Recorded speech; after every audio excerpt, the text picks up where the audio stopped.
Welcome to Nonprofit Stories, inspiring tales from Silicon Valley.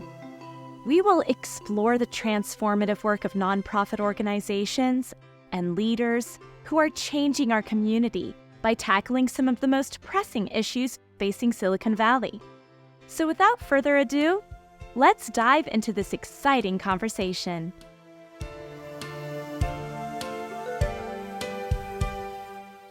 Today, we welcome Dan Orloff, the president-elect of the Campbell Chamber of Commerce. They aim to elevate and transform the community by combining entrepreneurial spirit with a profound cultural and historical preservation commitment. Thank you to our sponsor, TradeMyHome.com, for their community commitment and for making this podcast possible. The Campbell Chamber champions over 3,000 businesses in Silicon Valley's dynamic environment, fostering growth and resilience amidst competition. They advocate for small businesses against 100-plus annual legislative changes, aligning with the region's economic needs. As Campbell rapidly grows, the Chamber strengthens community identity and spirit among 42,000 residents, uniting businesses, authorities, and citizens. And now your host of Nonprofit Stories, D.D. Kiso. Dan, thanks so much for coming in today to tell us all about the Campbell Chamber. Thank you, Dee Dee. So to kick it off, why don't you tell us what drives your passion for this Campbell business community? Well, it's where I started my career in 1977 as a commercial real estate agent and a marketer of properties, including what was then called the Factory in downtown Campbell. It reminded me a lot of where I grew up in St. Paul, Minnesota, where you had the small town feel, yet a vibrant cultural and business community. And, you know, I've had businesses there, including one of the founding members of Pruneyard Cinemas and Cedar Room.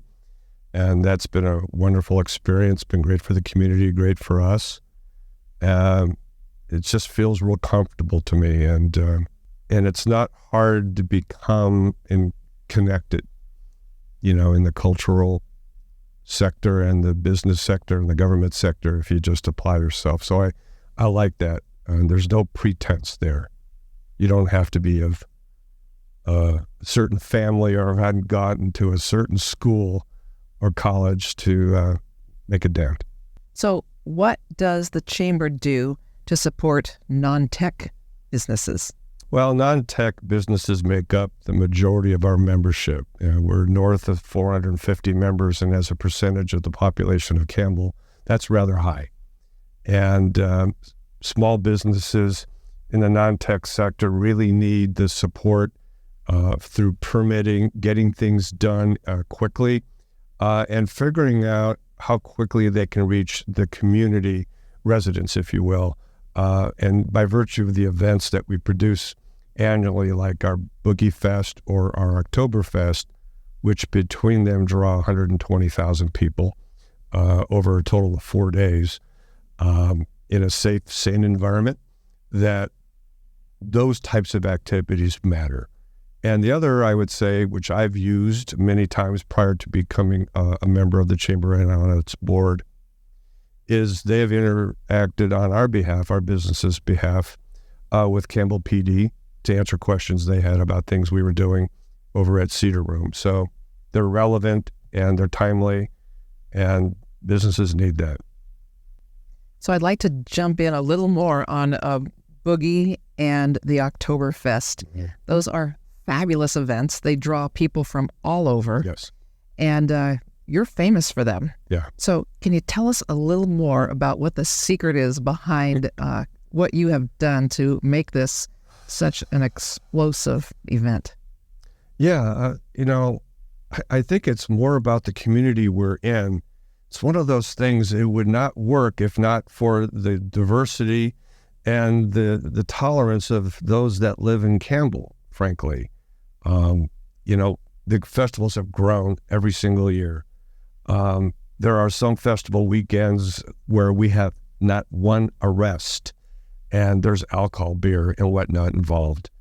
I think that the magic elixir, besides an amazing staff that's consistent, consistent in the execution, consistent in keeping our volunteers. Each festival is 300 volunteers strong. But I think it's the diversity of entertainment, vendors, refreshments that make it family friendly. And by virtue of it drawing families, I think it just pushes away others that might want to be disruptive. I've produced and been involved in festivals for 40 years, and some have become unruly. This one, I think it's in harmony with the community, and that's been working for us. And I guess lastly, the marketing has been exceptional. The sponsors get a big value out of being involved. And I think it's just a whole lot of people rowing in the same direction. That's awesome. So clearly there's a massive return on experience for your community. What about the return on investment? How does this fund your activities? Well, it's the big one. Yes. The sponsorship, beer sales, like with a lot of events like these, makes up a majority of our revenue annually. And so sustaining and growing these festivals as relevant to the community and yet generating revenues is essential to us. And we're successful with it. Our sponsors return every year. We're attracting new sponsors because they're looking for a safe and sane way to reach their audiences. And it just seems to work. And but we do stay mindful of the community's needs. Mobile technology is becoming a big part of being part of a festival experience, and we're exploring ways to add that feature to our festivals. So with that, what is your vision for Campbell's future? What's the chamber looking like in the future? Well, the chamber's working in alignment with the city of Campbell, who is probably halfway through a review of its economic development strategy, a strategy designed to retain the companies that do business in Campbell and to grow those that are already there and attract new ones. So part of quality of life is revenue driven. You need money for cops, you need money for libraries. We have a robust history museum, Campbell History Museum. All of these things require investment. And so the chamber's role is working hand in hand with the city in serving on this economic advisory committee that they have underway now and helping the city execute it. Most of everything that we do is data driven, so we try not to guess. We might move slowly in some respects in taking an action, but once we take the action, we're pretty well armed with facts. And I guess lastly is hearing from the community. Our biggest opportunity is attracting members of younger business owners that are looking for answers and leadership and mentorship, and we can be that for them. So how has your marketing background influenced how you operate and your chamber strategies? Yeah, I've learned from some really cool people about marketing, and those that are around me are tired of hearing it. But we help people understand, or my experiences help people understand the difference between sales and marketing. Marketing is the art and science of creating awareness. Sales is the art and science of creating preference. The marketing has to happen first before the sale can happen. So, like I said a little earlier, we're data-driven when it comes to marketing. Surveys, understanding public sentiment, what is it they need, where are we lacking, where can we improve? So those things that we apply in the private sector apply to the chamber. Another thing I'm fond of reminding nonprofit organizations is they are not entitled to a support from the community. They are not entitled to sponsor support. They're not entitled to someone writing a check to go to an event. They have to earn it. And most people investing in nonprofits want to see an ROI. For every sponsor prospect, let's say, or donor or foundation, they may be looking at 50 prospects a year looking for support from that organization. How do you as a nonprofit stand out? And largely it's the understanding of the relationship between marketing and sales. What is it that makes your nonprofit unique? What makes your nonprofit relevant to its target audiences and only the target audiences? And lastly, what is it about your organization that you do that could be defendable over time? So whatever the brand promise is that going to be relevant in 5 years? So being unique, being focused on the creative execution and, being relevant to your target audiences are things that we keep in mind before we ask people to buy something. Can you highlight some of your successes in promoting Campbell's community? I have to cite our Boogie Music Fest and Oktoberfest as the two most public ways in which the Chamber draws a focus to Campbell. It draws tremendous crowds from outside of the area. People come quite a distance for that. And they also draw the community. It's really unique. It's not like the community goes away because the town gets crowded with out-of-towners. It's like they're all coming together and converging. The Campbell also supports the fact that we have a farmer's market every Sunday, except on festival weekends. And that is considered by many to be the top farmer's market in Santa Clara County. Shout out to Sunnyvale, who's also considered one of the top farmers markets. So our job is to promote it. And we do that in the digital world a lot of the times because that's how people are consuming their information right now. What unique challenges are Campbell businesses facing now? The high cost of doing business in a high cost of living area and in a state where a lot of regulations have unintended consequences and unfunded mandates that businesses face. Fortunately for Campbell, our vacancy rates in our commercial space are incredibly low. Vacancies happen and they're taken up pretty quickly. But our job is to make sure that city permitting processes go quicker. Entrepreneurs, especially in the tech sector, and we do have several tech companies, for instance, 8x8 is in Campbell, is that their product cycles are 6, 8, 9 months. And if they've got to ramp up quick and retrofit a building, they need quick turnaround on building cycles, and permitting are also going to miss a window. So the Chamber's been a good voice to Campbell's planning and building departments and to the elected side in just being mindful that we need to be responsive. The Chamber was, I think, effective during shelter in place in the wake of COVID, wherein working with the city of Campbell, we allowed businesses to expand their food and beverage operations outside of their four-wall leased premises, which were indoors, and move it outdoors. Fortunately for us in this market, we have 300 sunny days a year. So businesses in large part thrived or survived through shelter in place because the city moved quickly. And they did it, especially with the relationship to alcohol, where alcohol is restricted to your leased premises. The ABC, bless them, stood right with us and said, if the city of Campbell will allow you to move your food and beverage outside beyond your leased premises, we will allow it too. No paperwork. A typical problem homeowners have when wanting to buy a new home is whether to sell first or buy first. Either way is risky. When ready to look for a new home, TradeMyHome.com, powered by Your Home Sold Guaranteed Realty, offers an upfront guaranteed cash offer on your current home. Are you moving in the next 3 to 6 months? Text PAIR to 408-740-7400 for a free and no obligation professional equity appraisal report, exclusively for Nonprofit Stories podcast viewers. For more information, visit TradeMyHome.com or call 408-740-7400. Remember, at TradeMyHome.com, your home is sold guaranteed or we'll buy it.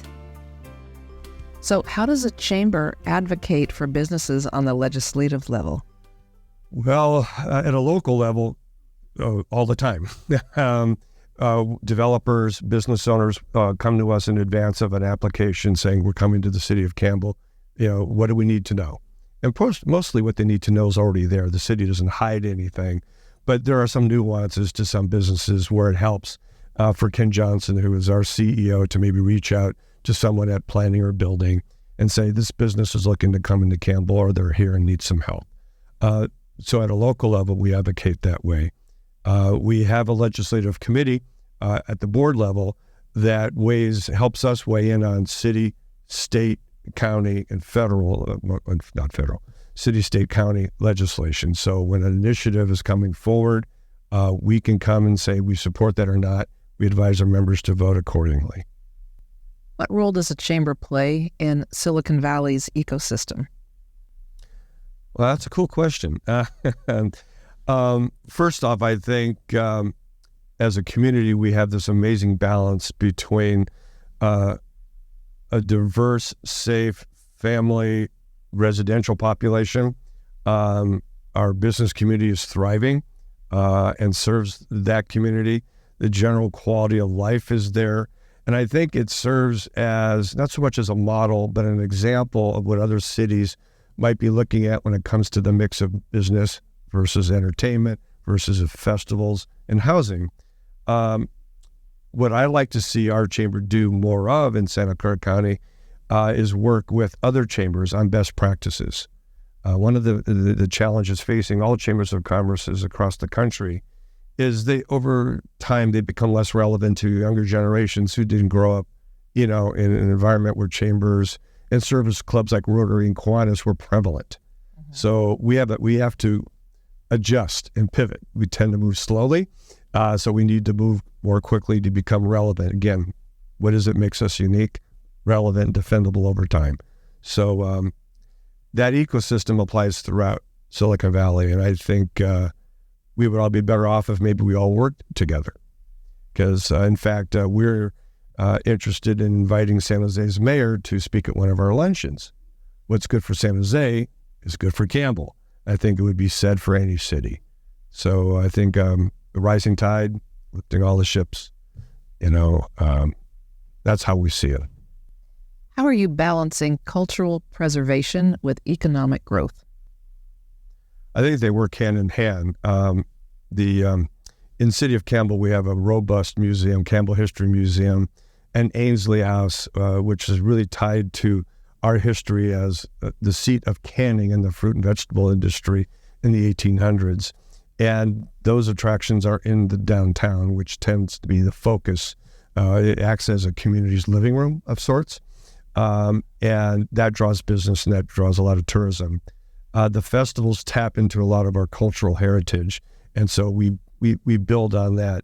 The relationship between the museum, Heritage Theater, which presents live entertainment at a historic building, and our festivals really kind of work throughout the year in drawing attention to Campbell, and that draws sales tax revenue, and that helps drive our general fund.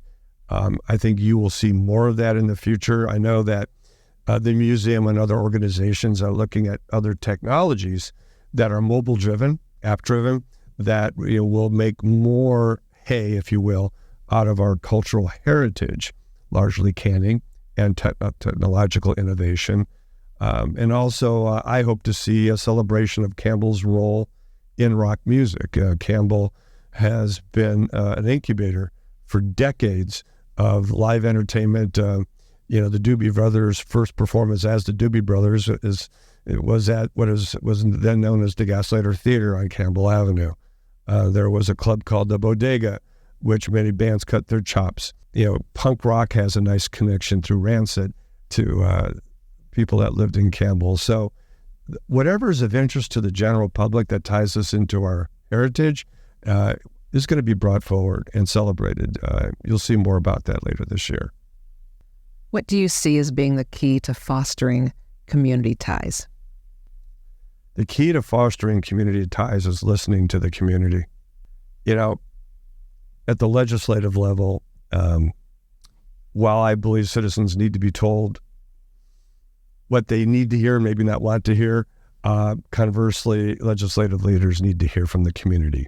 And fortunately, in Campbell, they're doing that. This Economic Advisory Committee that I serve on, with the consultants the city has brought in, led by Campbell's Economic Development Manager, Leslie Parks, has been soliciting community input for the last year from residents and businesses as to what makes them tick, why are they there, what would they like to see more of.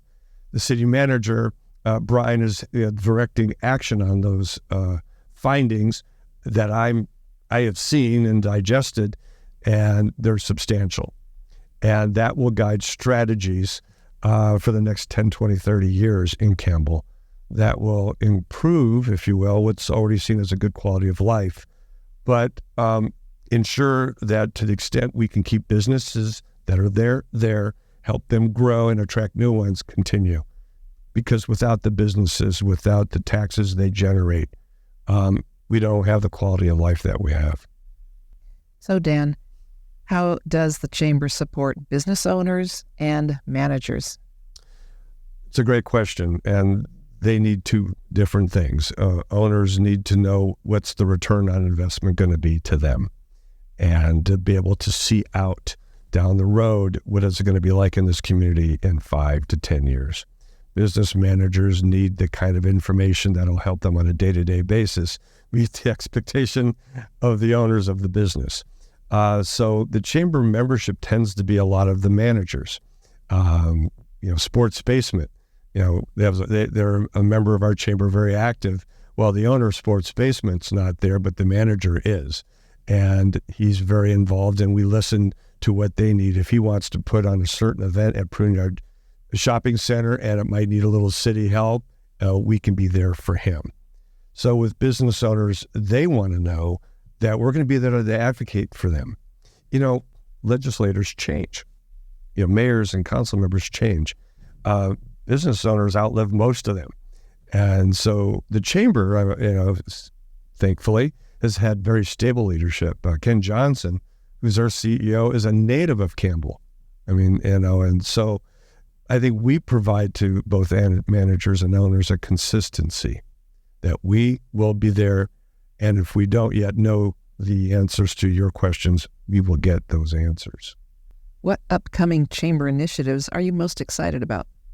The initiatives I'm most excited about that the Chamber is supporting is the City of Campbell's economic development strategy, which currently is in development. Again, without economic vitality, there's no revenue going to the general fund. Without revenue to the general fund, quality of life will suffer. If that's all we do is work to support the City of Campbell in executing on the strategy that will be developed, and we will be there right with them, we will accomplish virtually everything that we need to accomplish. Because in the strategy, we touch on all of the needs of businesses as well as residents. And there's just no greater opportunity than to succeed at that. Oh, and the other initiative would be to grow our board and get more diversity. For those watching, if you think we're saying something that matters here and you're young business owner or business manager, we'd like to talk to you. How do you see the Chamber evolving in the next decade? I'd like to see the Chamber evolve with a younger, more diverse board. Youth and the early adoption of business practices and technologies, I think, would matter to our effectiveness. The most important thing for any organization is to be able to replace the leadership over time.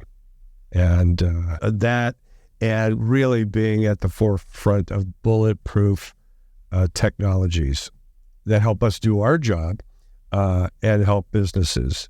There's just a lot of opportunities, especially in the mobile app world, that can aid a community to support its businesses, and for businesses in return to support the cultural fabric of a community. And I'd like to see Campbell do that. What advice do you have for new business owners and new managers in Campbell? The advice I would have for new business owners and managers in Campbell is to talk to the current owners and businesses doing businesses there, whether or not it's within your category of industry. And then I would encourage them to reach out to the Chamber. We'd like you to become a member, of course, but we're there to serve you whether or not you are a member. It's not a complicated community to figure out, but every community has nuances. And I think we can help a new business owner and or manager get a quicker start. So call us. And how do you see the Chamber maintaining that small town feel?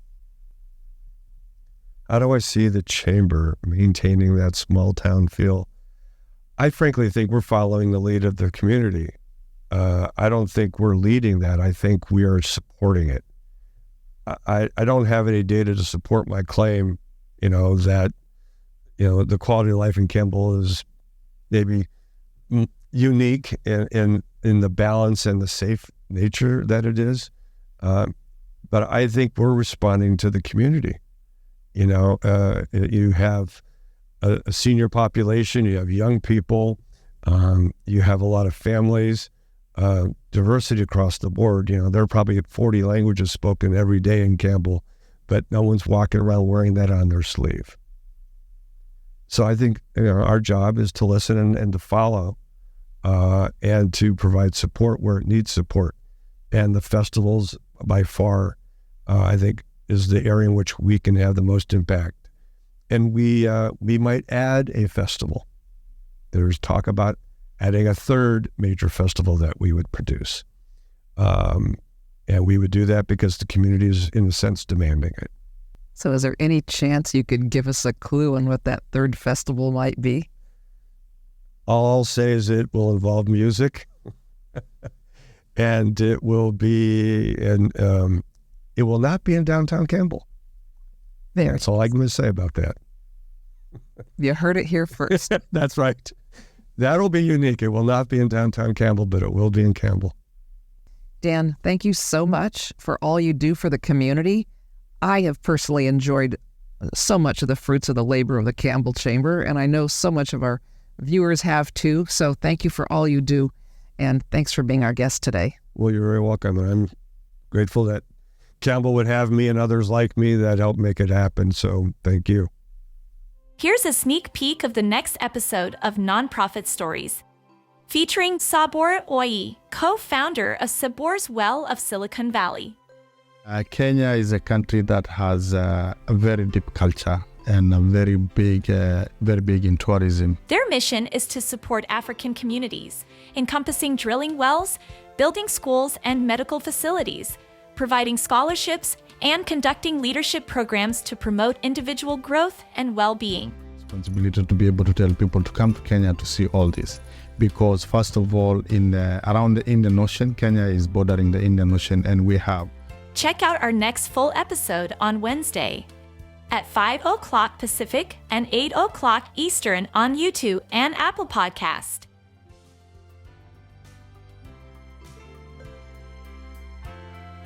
Thank you for listening to the podcast and acknowledging the impactful work of nonprofits in Silicon Valley.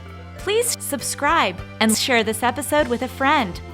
Thank you to our sponsor, TradeMyHome.com, for their community commitment and for making this podcast possible. Until next time, remember to support local nonprofits.